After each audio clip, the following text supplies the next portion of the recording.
Ella es Ana María Llamazadas, epistemóloga, antropóloga, investigadora del CONICET. Escribió este libro, Del reloj a la flor del loto, crisis contemporánea y cambios de paradigma. Para mí, una mujer de conciencia de época.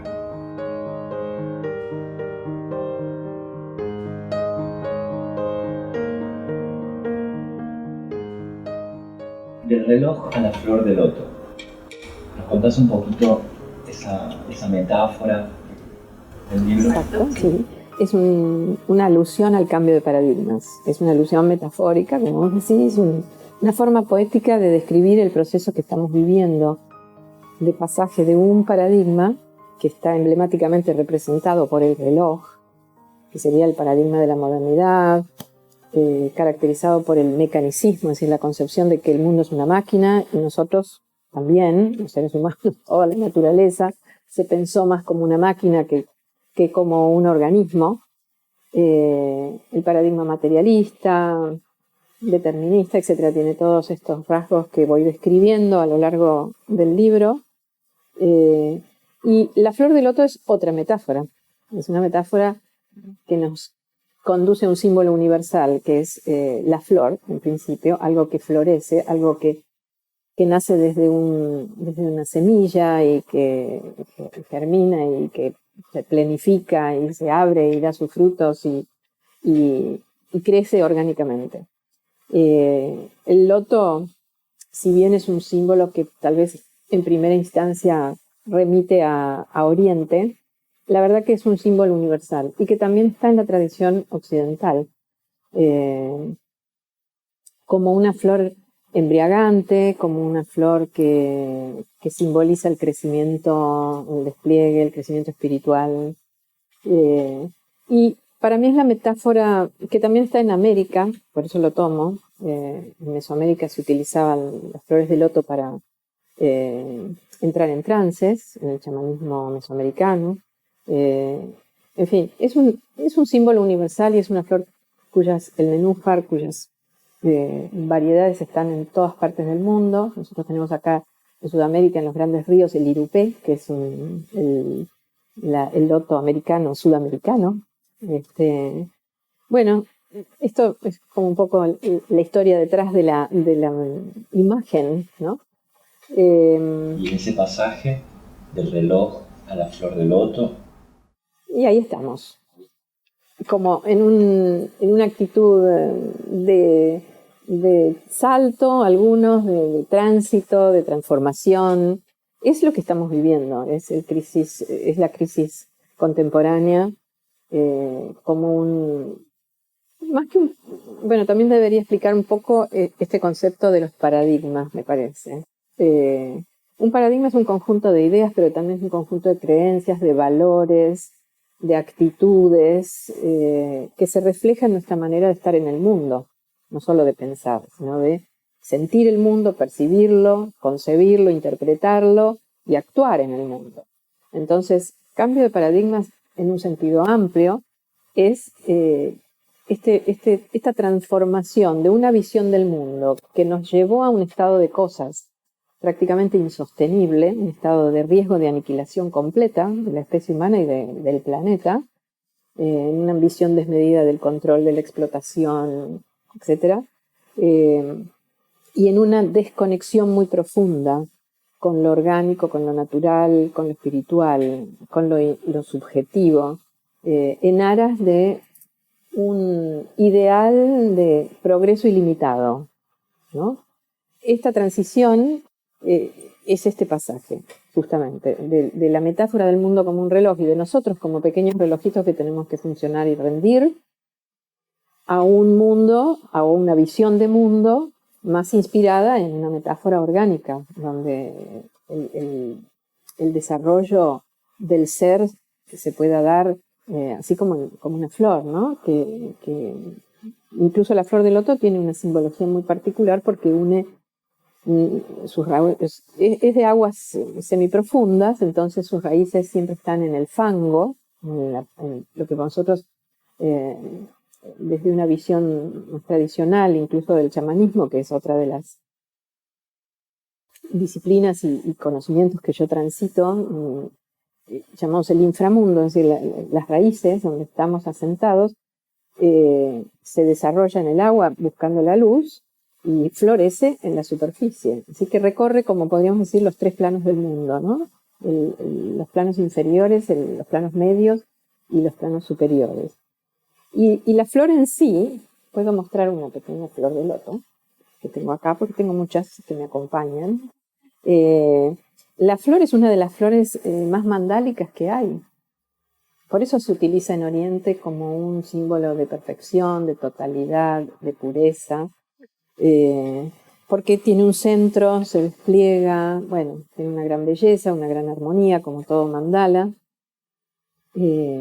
Así que yo lo tomé como una metáfora del momento de crisis y de transición entre 2 visiones del mundo, ¿no? ¿Y cómo transitar esa crisis sin que nos lleve puestos y salir transformados?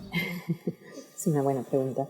La crisis muchas veces parece que nos va a llevar puestos porque, yo digo, es de tal magnitud la crisis hoy, desde el cambio climático que lo estamos viviendo día a día. Hace pocas semanas se desprendió un gigantesco iceberg de la Antártida, que es una señal inequívoca del derretimiento de los polos y del calentamiento global. Simultáneamente, los organismos internacionales y los gobiernos parecen seguir sordos y mudos e inactivos frente a esta realidad, este cambio que todos experimentamos, de que el clima está completamente alterado, pero no solo lo climático, porque empezamos a bajar y ves las economías, las sociedades, bueno, la salud y el alma humana. Es decir, que la crisis atraviesa como si fuera una espada, digo yo, de arriba abajo, y además no discrimina, porque es de oriente a occidente. Hoy en día el paradigma moderno y occidente ha dejado de ser una categoría geográfica o histórica. Hoy occidente es una categoría de conciencia. Todos pensamos según el paradigma occidental, inclusive los orientales o inclusive los nativos que tienen que occidentalizarse para como subirse a este sistema y no, entonces nos atraviesa a todos. Por eso es cierto que a veces uno empieza a ver todos los que son los indicadores de la crisis y te querés morir, porque decís, ¿qué puedo hacer yo frente a esto? Es como una ola que viene y nos va a llevar puestos, como decís, ¿no? Y ahí es como que es importante este trabajo desde la conciencia, para mí, de comprender qué es lo que está pasando. Por eso comprender que la crisis no es el fin del mundo, transformar un poco esta mirada más apocalíptica que a veces hay muchas voces que anuncian. Pero hay un mundo que se acaba. Pero es el fin de un mundo en todo caso, porque al mismo tiempo que están cayendo estructuras y entrando en crisis muchas cosas, hay otros indicadores de que está habiendo una búsqueda, por lo menos un cambio de conciencia en muchas personas y en muchas instancias, no solo en personas, ya también instituciones, emprendimientos, movimientos, en donde se está buscando algo distinto y se está buscando una transformación. A veces con poca claridad de lo que se está buscando, pero sí yo creo que lo que hay es un sentimiento muy amplio de la necesidad del cambio. Bueno, sería importante reflexionar entonces sobre qué significa este cambio y hacia dónde queremos ir, porque efectivamente si no nos dejamos llevar y la dinámica del cambio es algo complejo en cierto punto, porque el cambio está sucediendo, pero al mismo tiempo nos precisa a nosotros para suceder. Hermoso eso. Y sí, porque nosotros no somos espectadores pasivos del cambio, somos actores, somos protagonistas. Esto es un punto clave para atravesar el cambio y que no nos lleve puestos. Es decir, ser conscientes de que todo lo que nosotros hacemos, inclusive los cambios íntimos personales, que pueden parecer una salida individualista o hedonista, digamos, cambio yo para estar mejor, y si el mundo desaparece, bueno, no importa. Eso ya es imposible, porque hoy ya sabemos que está todo interconectado y que el interior y el exterior son solamente dos aspectos de una misma relación dinámica. Con lo cual, todo lo que nosotros hagamos por nosotros mismos también va a repercutir por el conjunto. Entonces, trabajar en el cambio personal, yo creo que es una vía de transformación muy genuina, muy profunda, muy duradera en el fondo. Porque también hemos pasado ya, ustedes son más jóvenes, pero por las décadas en que se quiso cambiar el mundo por la fuerza y sin cambiar a uno mismo, como pretendiendo que el cambio afuera y yo, bueno, hago otra cosa. Y sin esa coherencia es imposible cambiar nada. Entonces, ahora yo creo que la visión sobre el cambio está cambiando también. Sobre lo que significa cómo cambiar el mundo, que es esa búsqueda desde las épocas más revolucionarias. Ya obviamente no es a través del forzar, del violentar, del imponer una ideología sobre otra, claramente. El cambio se puede invitar, en realidad se puede acompañar, se puede transitar en conjunto, se puede buscar, pero es algo que sucede más allá de nosotros. Pero insisto, acá hay una paradoja, pero es interesante, sucede más allá de nosotros, pero con nosotros. Entonces, ese lugar en donde nosotros somos partícipes de un movimiento, es muy importante tomar conciencia de eso, porque en la medida en que nosotros tomamos conciencia, estamos incidiendo en el cambio general también. Y ahora, implica también entonces una responsabilidad pararse frente al cambio. Tenemos mucho para hacer en Sudamérica. Creo que Sudamérica tiene un rol particular en este momento de cambio de paradigmas o de transformación. Yo sostengo en el libro que la crisis contemporánea afecta en varias dimensiones, es multidimensional, ¿no? Una de ellas es esta dimensión epistemológica que llamamos el cambio de paradigmas, el cambio de concepciones, de formas de pensar el mundo y de percibirlo. Pero hay otra dimensión más profunda que es la dimensión espiritual. Lo que está habiendo es un movimiento de reconexión con lo espiritual, porque esa conexión fue cortada, fue interrumpida, podríamos decir. Tal vez fue una necesidad evolutiva para construir este nuevo pensamiento, o ese pensamiento de la modernidad, pero ahora se están sintiendo los efectos negativos. Entonces, esta desconexión del ser humano, de su propia interioridad, ¿no? Que también es una función espiritual, y de lo trascendente, porque como es arriba es abajo. Entonces, cuando nos unimos profundamente a nuestra partícula divina, podríamos decir, encontramos también la divinidad en el conjunto, con la forma que uno le quiera poner, ¿no? Eso es una búsqueda imprescindible de compensación, casi energéticamente de compensación. Lo que fue cortado, cercenado, subyugado, reprimido, ocultado, reclama ser visto nuevamente, reclama un lugar, reclama la integración. Esa es parte del trance que estamos viviendo. La búsqueda de la reconexión y de la reintegración de las partes en sombra, podríamos decir, ¿no?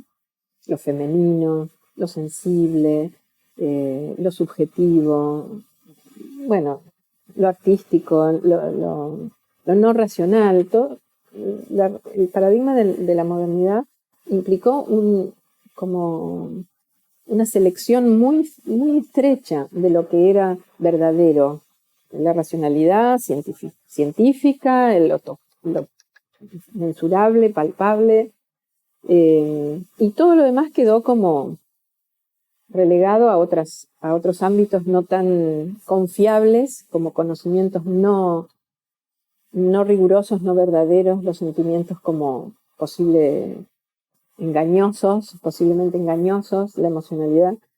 Y todo eso hoy es necesario ir como acercándolo, ¿no? Entonces hay un movimiento de compensación. Y volviendo a tu pregunta, entonces, ¿qué está sucediendo también en forma más silenciosa, podríamos decir? Hay un despertar espiritual, hay un florecimiento de búsquedas de caminos espirituales, y también hay como un corrimiento de lo que para Occidente fue a comienzos del siglo XX, la espiritualidad venía como de Oriente, ¿no? Se abrió, bueno, desde las tradiciones occidentales estaba como más asociado a las religiones. Pero también en las religiones están, y las instituciones religiosas básicamente entrando en crisis. Entonces es importante discriminar entre religiosidad y espiritualidad, porque religiosidad está más ligado a lo instituido, a doctrinas, y espiritualidad, que es esta búsqueda hoy más amplia, más ecuménica, como una búsqueda personal de conexión con lo trascendente, ¿no? Donde ahí surgen muchas vías, muchos caminos, pero básicamente esta idea de que el camino y que el maestro está dentro nuestro, que hay un camino que es personal, más allá de que por tramos lo podamos hacer con otros, ¿no? Y con maestros, por supuesto, también, pero el verdadero maestro somos nosotros mismos. Entonces, eso distingue la espiritualidad contemporánea. Y esto de haber asociado tanto la espiritualidad con lo oriental, que fue también y es en cierta forma como una moda, una tendencia, hoy está cambiando un poco y hay un resurgimiento de la espiritualidad americana originaria. Y entonces allí surge una figura interesante que es cómo los pueblos originarios de América conciben y nombran este momento. Se habla de un nuevo Pachacuti en las culturas de los Andes, por lo menos de Sudamérica. Pachacuti significa el darse vuelta a la tierra, una gran transformación, una transformación de la naturaleza y del planeta, pero acompañada por transformaciones sociales y básicamente una transformación de la conciencia colectiva. Es decir, es esto, un cambio de una visión de mundo a otro. Pacha significa en quechua la tierra, pero más que la tierra física, significa el estar aquí y ahora. Es una dimensión temporoespacial el concepto de Pacha, es estar en este momento presente. Y Kuti, que viene de la palabra Kutek, en realidad significa transformación, movimiento, el darse vuelta. Entonces un Pachacute es un momento de transformación profunda del espacio-tiempo. Y tiene otra acepción muy interesante, porque en las lenguas originarias las palabras no tienen un solo significado, y en nuestras tampoco, que es el amanecer, la nueva aurora. Está implicando esta visión prospectiva de que después de esta revolución, de esta profunda transformación que implica destrucción también de estructuras que ya no van, que ya no sirven, va a venir lo nuevo, o ya está anunciándose como una nueva aurora, lo nuevo en el horizonte. Así que también hay otras teorías que hablan de los ejes energéticos, de la Tierra que se movió de Oriente a América, ¿no? Eso no lo conozco tan a fondo, pero lo que sí podemos ver es que en América los pueblos originarios están, después de haber sufrido un embate de la conquista prácticamente aniquilador, están resurgiendo y están haciendo pie para ese resurgimiento en algo que es muy central a la cultura, que es la espiritualidad. Entonces, ese es como el eje, el reconectar con esta visión de mundo, que en algún punto es muy coincidente con la visión de mundo que traen de la mano los nuevos paradigmas de la ciencia holística occidental. Entonces allí hay un puente interesante, ¿no? Hay un camino de encuentro. También se habla de los chakarrunas, yo le agrego las chakawarmis. Chakarrunas son los hombres puente y warmis son las mujeres puente, o somos las mujeres puente, que estamos ayudando como a conectar estos mundos, porque una de las características de la modernidad fue la fragmentación, el ver todo como opuestos irreconciliables. Y por supuesto en lo histórico, en lo político, esto se expresó dramáticamente. Siempre el otro fue un enemigo en donde en lugar de compatibilizar, se buscó aniquilar o marginar o excluir, ¿no? Seguimos sufriendo las consecuencias de este modo de pensar, de este patrón tan dicotómico en Occidente. Y sin embargo, al mismo tiempo que todas estas manifestaciones de grietas se están haciendo cada vez más, a veces con voces más visibles hoy en día, pero para mí es solo una expresión de este momento, tocar fondo en un momento en donde está bien que aparezca todo esto, esta sombra, porque si no, no sería posible transformarla y salir adelante. Al mismo tiempo están surgiendo estas otras posibilidades de encuentros, de tender puentes, ¿no? Entonces, esta visión desde lo americano profundo me parece que también es una visión que puede ayudar mucho a construir como un nuevo sueño de transformación, ¿no? Entonces viene como una medicina de los pueblos ancestrales para este momento de tránsito, de crisis, de transformación. En el chamanismo se habla del concepto de medicina como aquello que nos liga profundamente con nuestro propio ser y que nos trae como consecuencia, al estar alineados con esa esencia, podríamos decir, que sería nuestra propia medicina, es lo que nos habilita a transitar como poéticamente sobre la tierra, podríamos decir, establecer vínculos armoniosos y amorosos de comprensión, de acompañamiento, de aceptación, ¿no? Algo que nos cuesta bastante. A eso hay un dicho japonés que dice: la verdadera medicina al comienzo es amarga. Sí. Cuesta la crisis, sí. Hay cosas que no queremos soltar, no queremos... Y sí, eso me lleva a pensar también en otro concepto occidental, que es el principio del fármacos, es decir, el veneno que cura. Aquello donde reside el principio de la enfermedad, también reside el principio de la sanación o de la curación, ¿no? Depende de las dosis, depende de los momentos, pero no hay curación ni sanación si no tomas el trago amargo antes, ¿no? Entonces, en aquello subjugado, en el chamanismo, en las mujeres, en la naturaleza, en la sensibilidad, en la subjetividad, en el arte, en todo lo que fue marginado, en lo diferente. Y vos como mujer, estoy convencida de que todos, a través de la investigación, incluso los más puramente científicos, que se dicen cientificistas y neutrales, en realidad estamos buscándonos a nosotros mismos a través de los temas que investigamos y que tratamos y que estudiamos y de los que hablamos. Y bueno, yo suscribo eso para mí porque hacer este libro fue una manera de como transitar mi propio proceso de transformación personal. El encontrar de dónde venían muchas cosas en las que yo me sentía como encarcelada, digamos, o condicionada. Y esta búsqueda por recuperar todo aquello que fue dejado de lado, ¿no? Esta búsqueda por integrar opuestos. Y por supuesto que en mí misma esto de lo femenino y lo masculino, y creo que este es un tema para las mujeres y para los hombres también, muy candente, cómo equilibrar los dos principios, ¿no? Los hombres incluso estamos sanando nuestra parte femenina.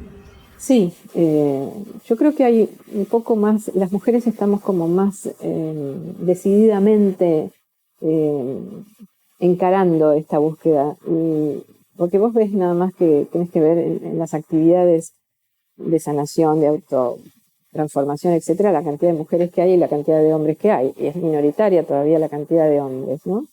El protagonismo de las mujeres es notable, y la búsqueda por, obviamente, primero, pasa es que hemos sido reprimidas, la población de las mujeres históricamente ha sido una de las poblaciones más reprimidas, junto con la naturaleza. Para mí hay un parangón muy grande. El dominio de la naturaleza fue de la mano del dominio de la mujer. Y la mujer expresa la naturaleza, en su propia naturaleza cíclica, en su propia forma de ser, ¿no? Pero esto también está en los hombres. Entonces, así como fue reprimidas las mujeres porque encarnábamos claramente este principio y fue necesario acallar, en los hombres también fue cercenado todo lo que tuviera que ver con la ternura, con la emotividad, con la subjetividad, con el disfrute, en todos, ¿no? El tema más del erotismo en el sentido del amor por la vida también, o por el disfrute por la vida, ¿no? Yo creo que este nuevo paradigma trae una reconexión muy grande, o nos lleva a reconectarnos con las fuentes de la naturaleza, con las energías que nos trae, que están dentro nuestras, pero también en el entorno natural, y que nos permiten como encontrar y acceder a otras dimensiones de nosotros mismos, ¿no? Así que yo como mujer, a mí me costó bastante tratar de, y sigo en esa búsqueda de compatibilizar y de como no enfrentar, ¿no? Para mí fue, por ejemplo, una gran tensión tener que elegir entre ciencia o arte, ¿no? Ser como mi papá o ser como mi mamá. Me encarnaban un poco esos dos polos. Y siempre moverse y vivirlo como una antinomia. Entonces, si soy esto, no puedo ser aquello. Y si soy esto, dejo... Y por supuesto que en nuestra sociedad está más valorizado todo lo que es lo intelectual, el salir al mundo, el trabajo, la independencia, la autonomía, el principio masculino en acción, ¿no? Yo por mis energías eso me resultó fácil, y me dediqué a la universidad, al conocimiento, pero eso fue a costa de dejar de lado muchas cosas, y todavía es el día de hoy que estoy en ese trabajo. Así que, pero creo que hasta que uno no encuentra no logra esas bodas internas, es difícil, y se necesita el balance, ¿Cómo ha sido tu proceso personal para esa búsqueda intensa que decías? Y yo debo reconocer que me puedo describir como una buscadora. Entonces, mi búsqueda fue muy por lo intelectual al principio. Después fui integrando las partes más emocionales y corporales. El cuerpo para mí es como un territorio sabio, que nos guía a través del dolor, a través de las enfermedades, también a través del placer, hacia aquellas regiones que necesitamos explorar, abrirles la puerta, ¿no? Entonces,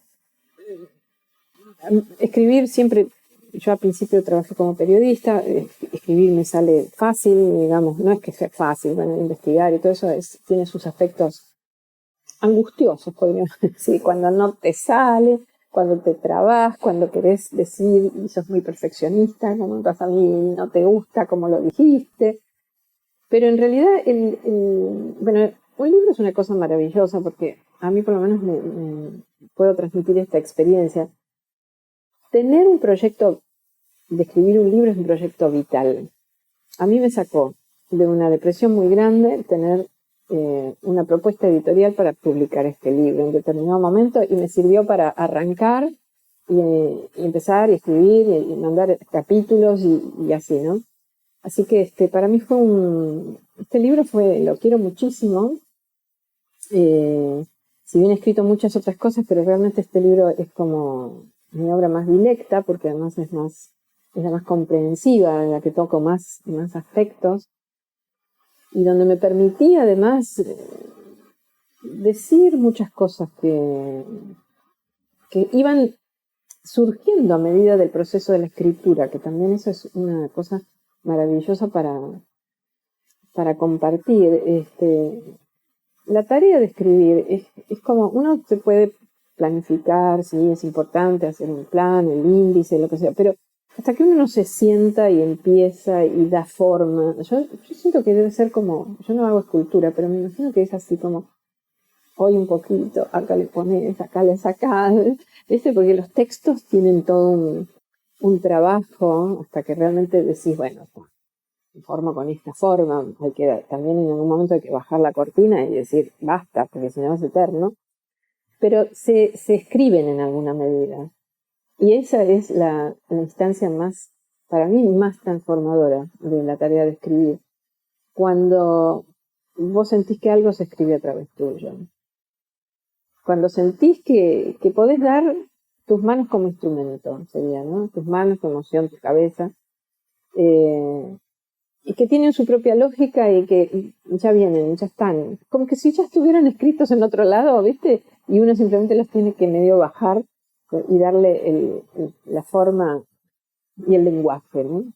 Y bueno, la verdad que también escribir un libro de esta naturaleza, que vos el otro día me lo decías, tantos agradecimientos, me llevó casi 15 años la gestación del libro, desde el primer momento en que yo dije, bueno, este tema lo podría escribir en forma de libro, que no fue una idea mía, fue idea de otra persona, a quien le agradezco en el libro, que me invitó a poner una charla que yo di por escrito. Me dice, vos lo que tenés que hacer es escribir un libro y te va a salir en 4 meses, me dijo. Muy optimísticamente. Me llevó 15 años, tal vez por mi exceso de rigurosidad, pero la verdad que me siento muy agradecida también a esa rigurosidad porque le dio a este libro, a esta temática, un tratamiento que por ahí no siempre se le da. Yo estoy conforme de que este es un libro contenta, te diría, más que conforme. Que es un libro que dice mucho y lo dice bastante bien, o por lo menos esas son las devoluciones que vengo teniendo, que llega, es decir, que llega y no solo a la cabeza, que llega al corazón de las personas.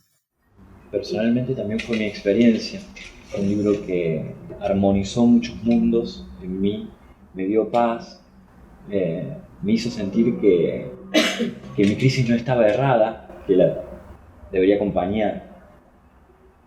Y siempre pienso que si algo te sana, es porque viene desde un lugar sanador.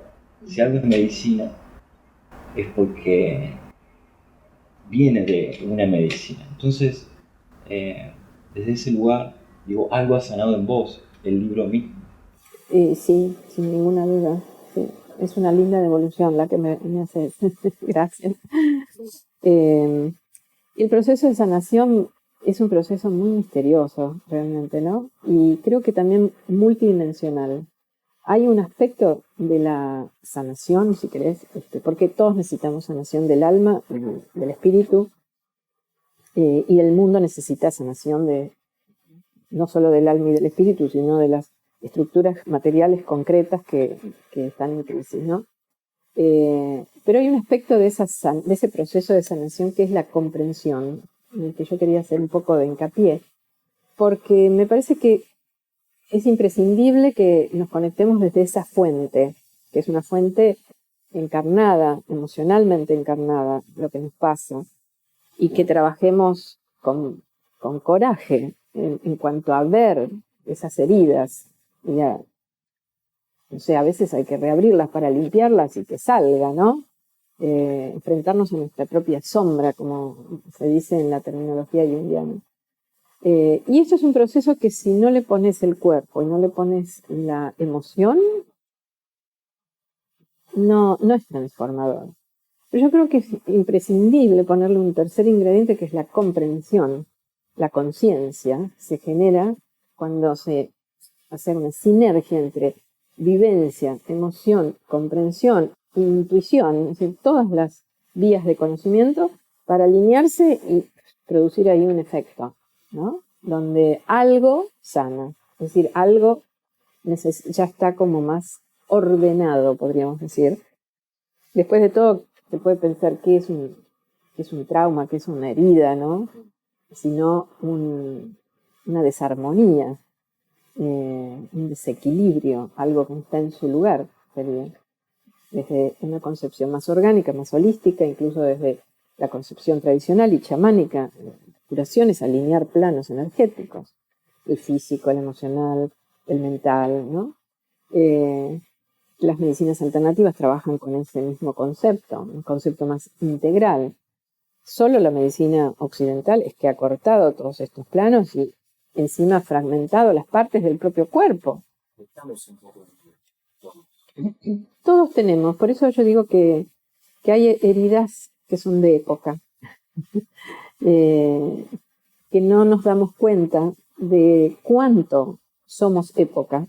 Es decir, nuestra forma de pensar nos lleva a veces a repetir patrones de pensamiento, de valoración, de conducta, que son diatrogénicos, podríamos decir, ¿no? Es decir, lastiman, siguen profundizando heridas. Y por eso yo creo que en esta búsqueda de compensación natural de la conciencia, entendida como un gran campo energético, se está buscando el equilibrio, la reintegración de las partes en sombra, la sanación de las heridas, y bueno, y este es un gran tema, ¿no? La vuelta a lo ancestral. Sí, la recuperación de aquello ancestral que ha quedado, que todavía es posible como una buena inspiración, ¿no? Pero yo creo que estamos frente a un trance evolutivo en donde tampoco podemos volver para atrás, es inevitable, que a veces hay como una visión un poco romántica de que hay que volver a estados premodernos. Eso es imposible, estamos atravesados por la modernidad y ese es nuestro mundo. Lo que tenemos que es encontrar una salida en donde podamos ir incluyendo lo ancestral, lo moderno, sin quedarnos atrapados como en estas tentaciones y desviaciones, podríamos decir, ¿no? Exceso de mente, hiperracionalismo, aceleración, hiperconsumismo, bueno, todas estas cosas. Estamos un poco apurados, ¿no? Un poco, un poco mucho. Un poco mucho. Un poco mucho. El tiempo, la exigencia, frenan los procesos. Es que yo creo que ahí se ve claramente cómo un patrón, un paradigma impone una concepción que es artificial, la concepción del tiempo. Claramente el tiempo occidental moderno fue concebido como una línea que pasa más allá de nosotros, fuera de nosotros inclusive, como si fuera, no sé, un cable que nosotros nos tenemos que agarrar porque si no nos caemos, nos quedamos, ¿no? Perdemos como un tren, podríamos decir. Y entonces eso genera, primero, la desconexión con la vivencia orgánica del tiempo cíclico, de los procesos, de que el tiempo no es necesariamente lineal y ascendente y cada vez más veloz, sino que el tiempo tiene otras lógicas. A veces es más lento, hay distintos tempos, no siempre es homogéneo. Hay momentos más acelerados, hay momentos más de reposo, y hay momentos en donde los ciclos, digamos, lo del tiempo cíclico, hay momentos donde un ciclo se cierra naturalmente, se tiene que cerrar. Si no, no podemos pasar a otra cosa, a otra etapa, podemos decir, ¿no? Entonces, esta idea para mí es la que nos ha generado una angustia muy grande que nos hace como correr permanentemente detrás de una ilusión de que el tiempo se nos escapa, que no hay tiempo para hacer todo lo que queremos hacer.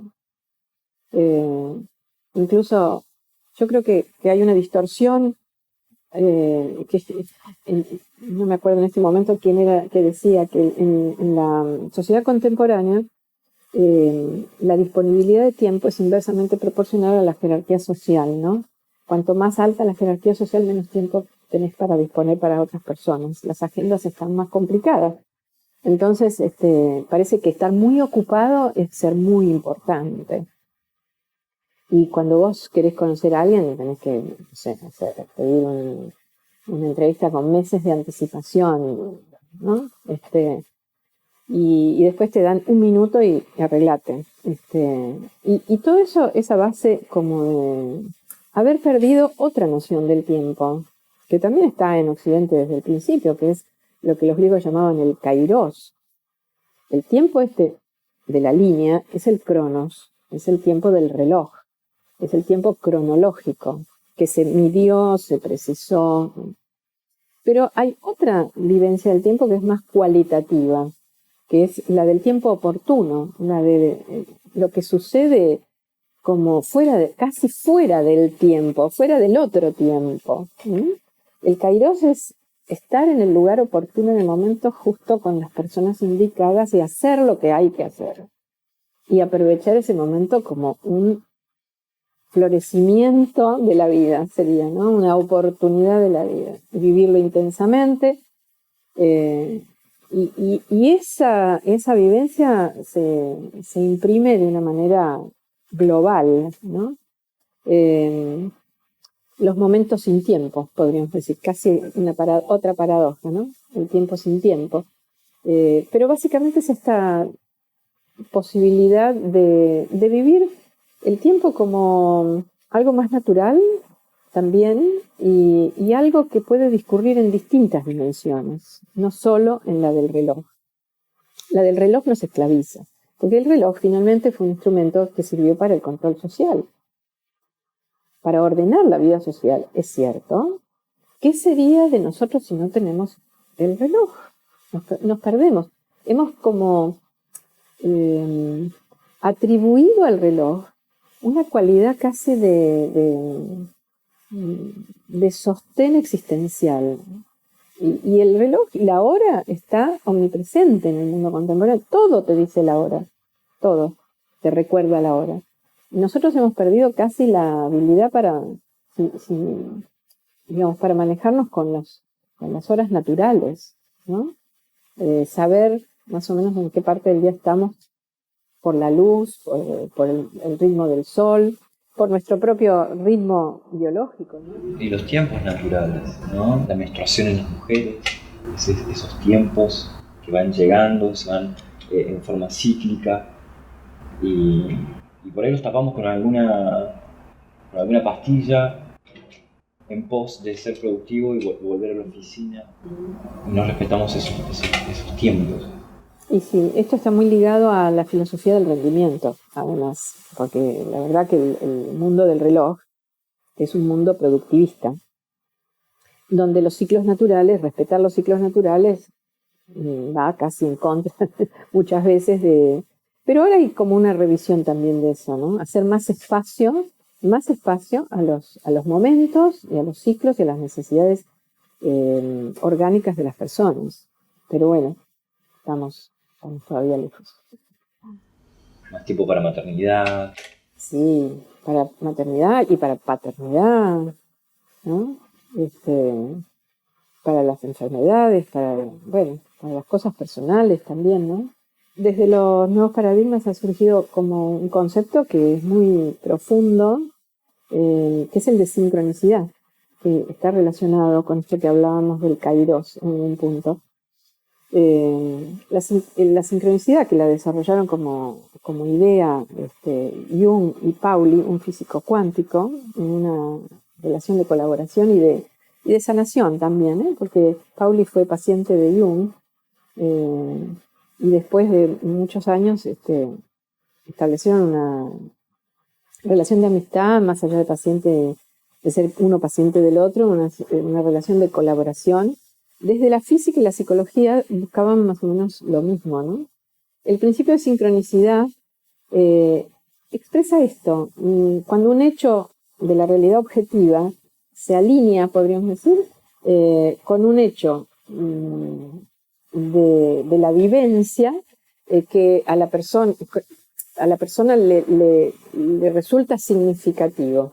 Entonces, hay como un alineamiento entre dos planos de la realidad, el más material y el más energético, podríamos decir, ¿no? Y el hecho de que eso tenga un significado particular lo pone la persona para la cual está sucediendo esa sincronicidad o esa coincidencia significativa, ¿no? Es decir, es cuando algo, estás pensando en una persona y esa persona te llama o recibís un mensaje o alguien o estuviste, no sé, buscando la solución a un problema y de pronto aparece algo que te lo trae, ¿no? O sucede un hecho que manifiesta un hecho material físico que manifiesta en un plano lo que está sucediendo en otro plano menos visible, podríamos decir, ¿no? Como una emergencia en la realidad material de algo que está acoplándose en la realidad no material. Y el lugar donde esto sucede es la subjetividad de las personas. Entonces es muy interesante porque ahí hay como se pone de manifiesto también, por un lado, la continuidad entre la psique y la materia, que esto es lo que buscaban ambos como frontera de la investigación que todavía está por ser explorada, ¿no?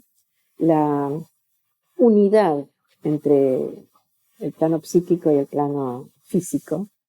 Pero por otro lado, la evidencia de esta continuidad y de la participación del sujeto, que hace que esta continuidad se ponga en acto, podríamos decir, ¿no? El gran rol de la mente y de la subjetividad humana en la manifestación de la realidad también, ¿no? Y cómo no somos, entonces por eso es una visión que viene de la mano de estos nuevos paradigmas, porque da por tierra con esta visión tradicional de que el sujeto está por afuera del objeto, de que el mundo es allá afuera y nosotros lo miramos desde lejos, y que no hay que interferir con la realidad material porque así la observamos neutralmente, objetivamente. En realidad, después de la física cuántica, de la relatividad, de la psicología profunda, de este principio de sincronicidad, sabemos que el observador es fundamental para la manifestación de la realidad. Entonces, la presencia de la subjetividad no es para ser descartada, al contrario, es justamente para ser tenida en cuenta de una manera diferente, ¿no? Casi como un protagonismo adquiere la subjetividad, y notable que como aquello que la ciencia moderna quiso sacar tanto del mapa. Vuelve a aparecer dentro de la misma materia, el estudio meterse en la materia, hizo aparecer la teoría de la relatividad, y desde ahí mismo se da evidencia de que hay otra cosa. Sí, porque yo defiendo el espíritu de investigación científica. Creo que si bien la ciencia tomó un camino hacia el hipermaterialismo, hiperracionalismo, la supuesta objetividad, etc., yo creo que el espíritu de investigación científica, el espíritu de la ciencia, es la búsqueda, es la curiosidad, y que tiene que ver con otra cosa tal vez más profunda, que es ¿para qué vino la especie humana a este mundo? Es que es a brindar el servicio de nuestra propia conciencia reflexiva. La conciencia como un continuum de la vida emerge, la conciencia reflexiva emerge con la especie humana, ¿no?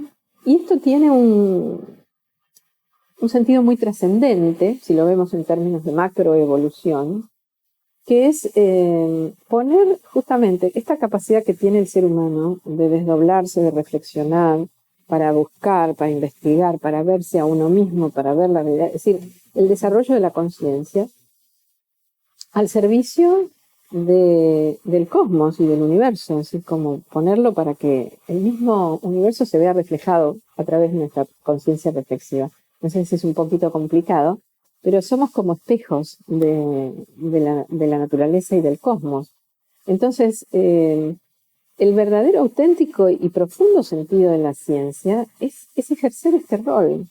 Y la ciencia, fíjate que nos ha llevado, si bien condujo a toda esta visión a veces un poco reduccionista, que ¿no? cortó lazos con la espiritualidad, la investigación profunda y el cambio de paradigmas surge no solo desde el arte, la filosofía, son ramas que se fueron acoplando.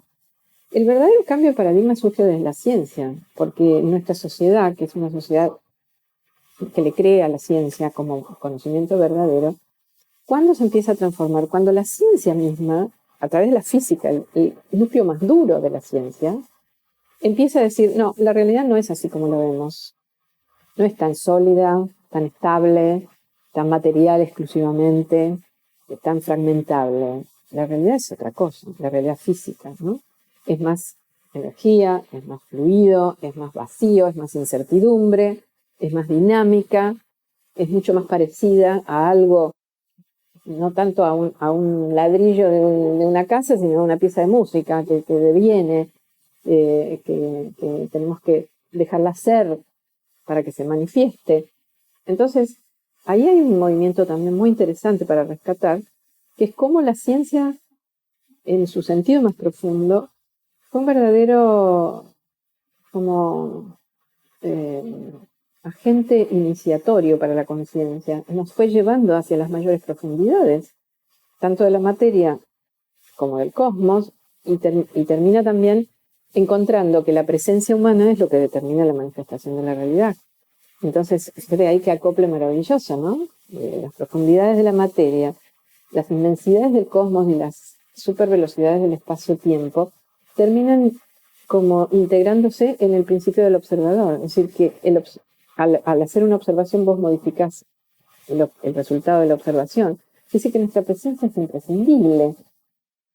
Y volvemos al comienzo de esta charla, ¿no? De cómo cambiar el mundo.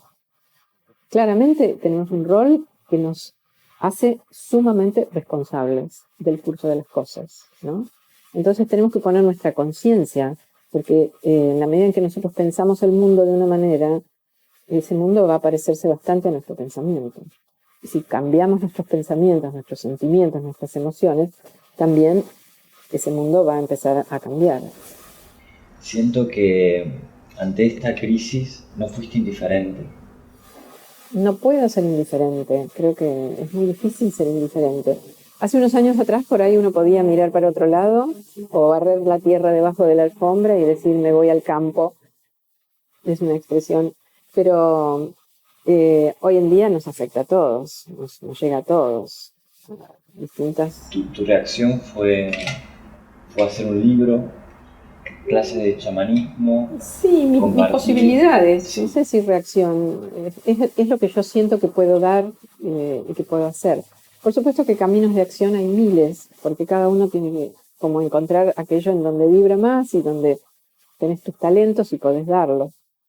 Yo creo que en definitiva ese también es un secreto, poner nuestros propios talentos al servicio del cambio y la transformación, ¿no? Encontrar aquello donde uno es mejor, sería, ¿no? Donde